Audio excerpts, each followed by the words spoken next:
என்ன சொல்றது, கண்டிப்பா எல்லாரும் ஓட்டு போடணும். அப்புறம் முக்கியமா வந்து நீங்க ஓட்டு போடையில நான் அது மறைமுகமா ஓரளவுக்கு தான் நம்ம பேச முடியும். நான் நிறைய சொல்லக்கூடாது.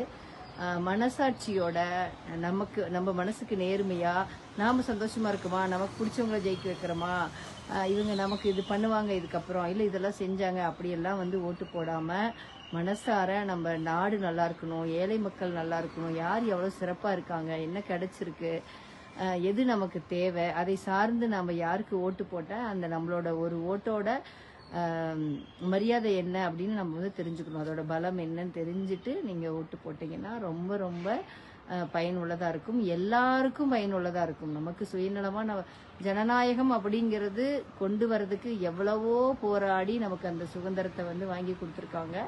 அதை நாம் செய்யாமையும் இருக்கக்கூடாது, கண்டிப்பாக சரியாக செய்யணும். அது நம்மளோட தலையாய கடமை. எல்லாரும் வந்து சிறப்பாக நல்லபடியாக ஓட்டு போடுங்க. நல்லவங்களை நம்ம கண்டிப்பாக தேர்ந்தெடுக்கலாம். இந்த நாடும் நாட்டு மக்களும் சிறப்புடன் வாழ இறைவனை வேண்டிக் கொள்கிறேன். மாற்றம் நம்மிடமிருந்து தொடங்குவோம். நன்றி.